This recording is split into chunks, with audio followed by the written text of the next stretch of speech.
Ladies and gentlemen, let's be clear. They remember what they did. Don't let false forgetfulness convince you otherwise. People don't simply forget the moments they broke someone. They avoid them. They suppress them because remembering means accepting responsibility, and responsibility means change. And the truth is, many people are not prepared to change. What they are ready for is comfort, denial, and protecting their ego. They hurt you, and now they behave as if it never happened. Not because they are innocent, but because pretending is easier than admitting the damage.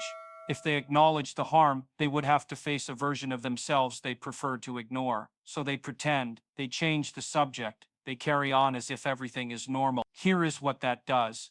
It unsettles your mind. It makes you question your memory, your reaction, even your emotional reality. You start to think, maybe it wasn't that serious, maybe I overreacted.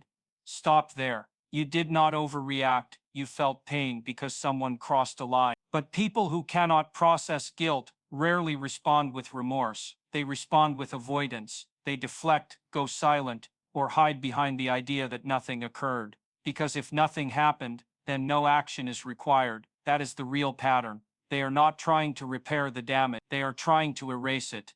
And they expect you to help by staying silent, staying uncertain, and remaining in their life as if everything is fine. Do not do that. Do not give away your peace because someone else cannot face the discomfort of truth. Wanting closure does not make you unreasonable. You are not irrational for remembering details. You are not weak for wanting acknowledgement. But if they will not or cannot give it, understand this.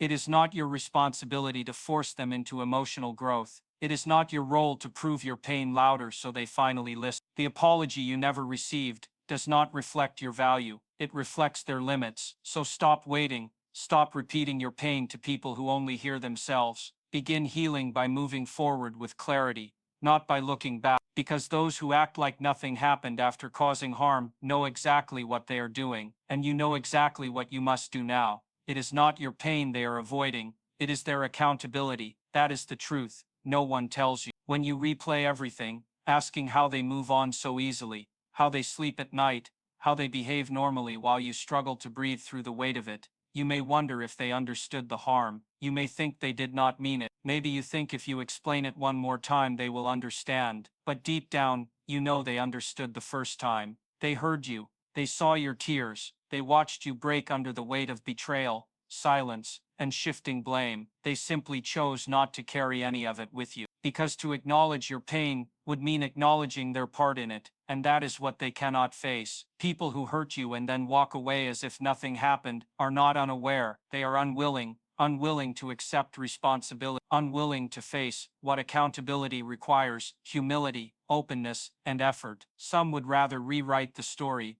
than admit they caused harm. They will twist it, deny it, and even make you look like the one who created the problem. Also, they never have to admit they struck the first blow. Taking accountability means holding up a mirror to your actions. It means saying, yes, I did that, and meaning it. That is not easy for those who build their identity on always being right, good, or justified. So they avoid it, not because your pain is unseen, but because accountability feels unbearable. And the reality is this: accountability carries consequences. Once they admit they caused harm, the next step is repair, apology, change, and effort. Effort means work, discomfort, and letting go of the story where they are the victim. That kind of honesty is a level some people refuse to reach, so they act as if nothing happened. They smile, send messages, post updates, and continue with life, not because they are healed, but because they are hiding. You sit with confusion, questioning your memory, while they move as if the damage never occurred. And the troubling part is, it works for them. Silence protects them. Denial shields them. Your pain threatens the story they need to believe, that they are not the one at fault. It is not that they don't see you hurting. They see it. They just cannot allow themselves to feel it. Because if they did, they would have to change. They would have to admit, I was. And for people who cling to being right, losing control feels worse than losing you. They keep up the act, pretending, because facing your pain would mean facing themselves, and that is what they fear most. So they cover the damage, they step over the pieces, they sit beside you as if nothing is broken. But do not let their performance convince you that your experience was not real. It was. You are not asking for too much. You are asking for accountability from someone who avoided it the moment it arrived. People who harm others without remorse have conditioned themselves to choose comfort over conscience. It is a coping mechanism presented as indifferent. When someone keeps repeating the same patterns, lies, betrayal, manipulation, and never accepts the consequences, it is not because they lack awareness, it is because they are attached to the safety of their own comfort. Admitting mistakes, showing real regret, and making room for another person's pain requires emotional work they are unwilling to do, so they train their mind to avoid it. They build a world where they are always justified, always misunderstood, always forced into their choice. In that world, your pain has no place. Your feelings become an inconvenience, because if they truly let your pain in, if they paused long enough to consider the harm caused, they would have to sit with guilt, shame, and the reality of their action. And those who make comfort their top priority will resist those feelings at all costs. This is not accidental. Over time, they teach themselves to look away, detach, and not because they are incapable of conscience, but because responsibility threatens the story that protects them, that they are good, that their intentions were pure, that they did not know better. It is easier to repeat those beliefs than to sit in honest reflection and admit that they chose self over empathy again and again. Their conscience is not gone, it has been buried and ignored for so long that it no longer speaks loudly enough to disturb their comfort. They have practiced this. They create emotional blind spots that allow them to walk away from damage without hesitation. The more they do it, the easier it becomes. It is a form of self-preservation. Instead of asking, "Why did I do that?" they ask, "How do I move past this quickly?" They seek distraction, validation, denial, anything except accountability. They often reframe their actions as reactions, saying you were too sensitive, you misunderstood, you overthought it. This way, they keep their comfort and avoid guilt. That is the goal. They are not prioritizing truth, healing, or growth. They are prioritizing peace, but only their own. And that peace is built on silence and deflection. They surround themselves with people who will not challenge them, friends who agree, partners who do not push. They choose settings that keep the mirror far away, because once they look in that mirror, the illusion cracks, the illusion that they are harmless, that they only did their best. That illusion is fragile, and they guard it carefully. When they hurt you and show no remorse, it is not proof that you lack worth. It is proof that they lack the strength to face the weight of what they caused. They have become so accustomed to avoiding accountability that even your silence works in their favor. If you do not point it out, they do not have to repair it. If you stay, they do not have to change. They have trained themselves to confuse peace with avoidance, love with permission, and acceptance with a lack of challenge. The longer they go without facing consequences, the more entitled they feel to repeat the harm, because no one stopped them last time, and comfort convinced them it was acceptable. So they keep choosing comfort, even at the cost of someone else's emotional safety, even at the cost of trust and connection. Comfort wins, because conscience was set aside long ago. Their silence is not an oversight, it is a strategy, deliberate, planned, and disguised as forgetfulness. You may think, maybe they don't know what to say, maybe they are waiting for the right moment, maybe they are still processing, but the truth is,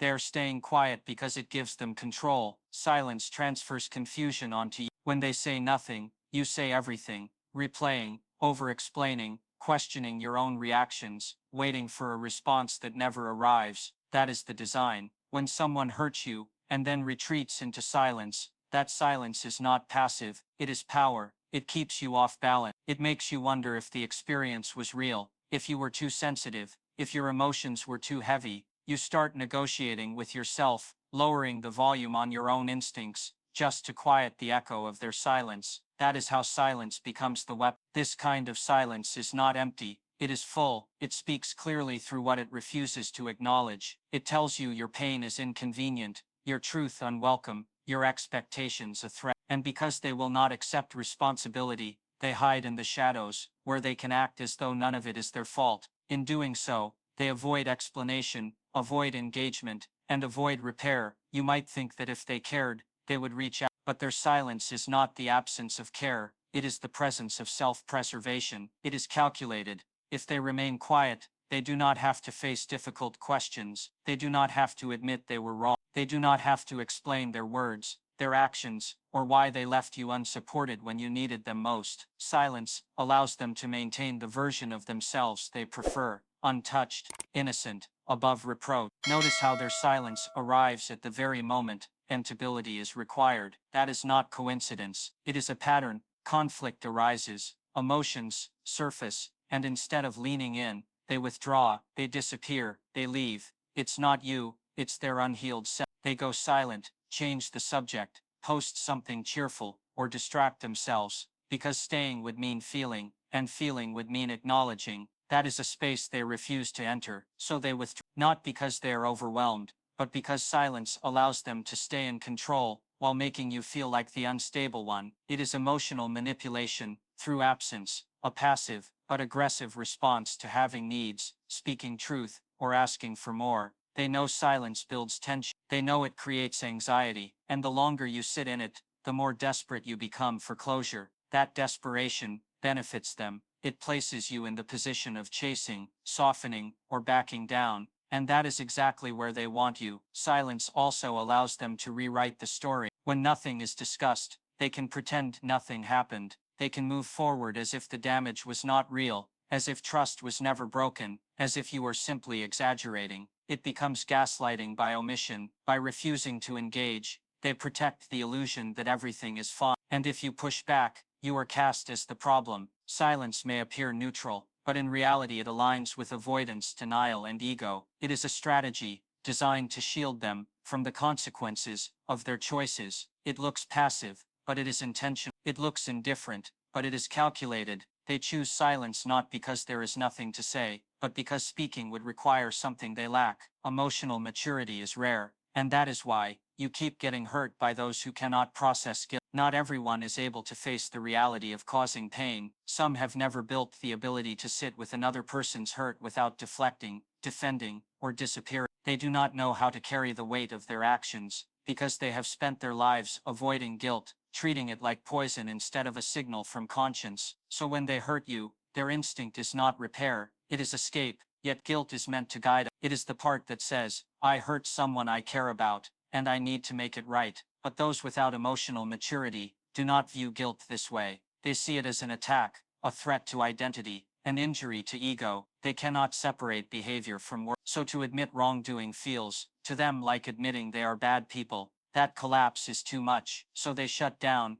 lash out, or turn you into the problem. It is easier for them to call you too emotional, too reactive, too intense, than to simply say, I was wrong. They never learned to process guilt in a healthy way, because at some point, they were either never held accountable, or punished so severely for mistakes that guilt became tied to shame, and shame is paralyzing. Instead of saying, I messed up, they live in fear of being seen as flawed. They become defensive, distant, avoidant. You approach them gently, looking for understanding, and suddenly, you are in a conflict you never intended. Not because your words were harsh, but because their ego is fragile. You are not attacking them, yet they feel attacked, not because of you, but because guilt is something they never learned how to survive. And so the cycle continues. You speak your truth, they avoid it. You ask for repair, they disappear. You share your hurt, they accuse you of exaggerating. Each time, you walk away questioning yourself, wondering if your expectations were too high, if you misunderstood, if you are the one who is difficult. But no, the reality is you are expecting maturity from someone who never developed. You are bringing adult-level situations to someone with child-level tools. They do not know how to carry the weight of their actions, without either collapsing under it or denying it completely. That is why they rarely apologize sincerely, why they justify, minimize, or blame. They believe acknowledging your pain equals admitting failure, and they cannot face that mirror. So instead of dealing with discomfort, they project it onto others, and too often, it lands on the one who speaks up. You become the villain in their story, simply for setting a boundary, or telling the truth. You did nothing wrong except ask for accountability. For people without emotional maturity, that is the most threatening request you can make. They want connection without conflict, affection without responsibility, closeness without consequence. They want the benefits of relationship without the work of self-reflection. And you, being emotionally aware, keep thinking that if you explain how much it hurt, they will care enough to change. But those who cannot process guilt do not change because of your pain. They change only if they are willing to confront themselves. You keep getting hurt not because you are too emotional, but because you expect depth from people who only function on the surface. You speak in the language of healing, They respond in the language, avoidance. You are trying to grow, alongside someone still running from the mirror, and no matter how patient, kind, or understanding you are, you cannot make someone feel what they refuse to feel. You cannot make someone take accountability when all they have ever done is escape it. The apology you never received is their emotional ceiling, not a measure of your worth. It does not reflect your value, the validity of your feelings, or the reality of your pain. It reflects only how far they are capable of going emotionally. Some people reach their limit long before they ever reach honesty. They will give you excuses, they will give you silence, they will give you distraction, but they will not give you what you truly needed: acknowledgement, a moment of truth, a sincere "I'm sorry for what I did and how it made you feel." You didn't receive it, not because you were too much, too intense, or too needy, but because they could not meet you at the level of emotional maturity you were asking for. They lack the tools, the language, and most of all, the courage, because real apologies require more than words. They require facing your own actions without flinching. They require self-awareness. They require humility, and not everyone is willing to step into that space. You keep wondering why they couldn't just say it. Those simple words, "I'm sorry," but for some, those words carry weight. To them, saying sorry means admitting fault, and admitting fault threatens the fragile sense of self they protect. For you, an apology would have been healing. For them, it feels like losing control, because the moment they admit they caused harm, they lose the narrative they built, the one where they are always right, always justified, always misunderstood. That apology becomes a line they cannot cross, not because it is impossible, but because crossing it would require growth. So you are left with the wound.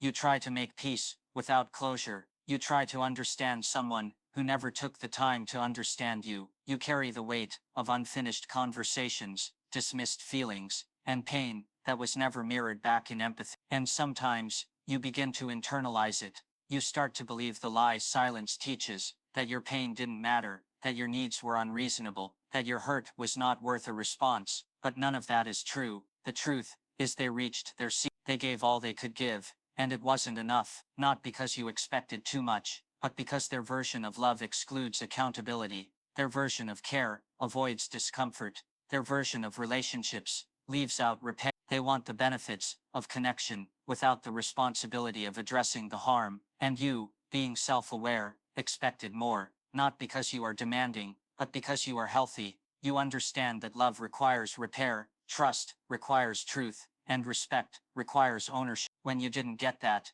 it hurt, not only because of the wound itself, but because of what the silence revealed. You thought they were capable of more than they were. You believed the connection was strong enough to hold space for pain. You believed you mattered enough to be seen. And when the apology never came, it broke something, not just between you and them, but within you, because you were waiting for a response that would never come. And in the waiting, you learned something difficult, that some people care only up to the point where it requires effort, and no further, that their comfort matters more than your closure, that their pride weighs more than your peace. So you stop checking your phone, you stop rehearsing messages in your head, you stop imagining the day they will show up and finally say the right things, because if they were capable, they already would have. Not receiving the apology does not mean your feelings were less valid. It means their growth is still stuck. Their emotional range stopped long before it ever reached accountability. They did not apologize, not because you were undeserving, but because they lacked the capacity to give it. When someone hurts you and acts as if nothing happened, it shows they never intended to heal it, only to bury it. It is not forgetfulness, it is avoidance. It is not peace, it is. You sit with the heaviness in your chest, the racing thoughts, the memories that replay at night, while they walk around as if the past never existed, as if your breakdown never happened, as if your voice never shook when you spoke up. That is not ignorance, it is it is easier for them to store the damage in a corner they will never revisit, than to sit with the discomfort of repair. Healing requires acknowledgement, it requires holding space for another's pain, and allowing ego to step aside. But when someone avoids accountability, when they pretend the cut they left never bled, they are showing you exactly where they stand. Their silence is not softness, it is resistance. Their smile is not reconciliation, it is a mask. They do not want to fix what was broken. They want to skip the cleanup and move straight to pretending the mess never happened. Some believe, if they do not speak of it, it disappears. They think silence erases impact. They think if they stay quiet long enough, your pain will fade. But what actually happens is that pain deepens. It grows in the silence. It lingers under the surface. And every time they act as if nothing happened, they press harder on a wound they never cared to understand. You begin questioning your own reaction. Maybe you overreacted. Maybe they are right. Maybe it really was not such a big deal. That confusion is deliberate. That self-doubt is part of the erasure. People who hide from their own harm are protecting their self-image. They do not want to face what they did, because that would force them to confront who they are. Acknowledging your pain would mean questioning their choices, their habits, their history, and that requires work they are unwilling to do. That depth is uncomfortable, and not everyone is willing to go there. So instead, they bury it. They cover it with forced normalcy, distract with small talk, post cheerful photos, laugh louder, not because they feel joy but because pretending is easier than repairing. When someone hides what they damaged, they hand you the burden of carrying the piece. They shift the emotional work onto you. They leave you with unanswered questions, unresolved tension, and a need for closure they never intended to provide. And worse, they frame your desire for closure as a problem, like you are at fault for not moving on as quickly as they pretend to. They dismiss your experience simply by ignoring it. That dismissal can feel more painful than the original hurt. It is not healing if only one person is doing the work. It is not resolution if only one person is willing to recognize the harm. When they act as if nothing happened, it is not because they are unaware of what they did. It is because they never planned to take responsibility in the first place. They were never going to stay and sweep up the shard. They were never going to sit across from you and ask what you needed to feel secure again. That was never part of their plan. They withdraw emotionally, not because the situation is complicated, but because accountability feels too heavy for them to carry. They pretend everything is fine, because that version of reality keeps them comfortable. It allows them to rest, without facing their own reflection. But for you it is different. You remain with the weight of what is unspoken. You are left in a space that looks intact on the surface, but still carries the smoke of the fire they started and never put out. And when they behave as if nothing happened, it is not a sign of strength. It is proof they never intended to repair, only to forget.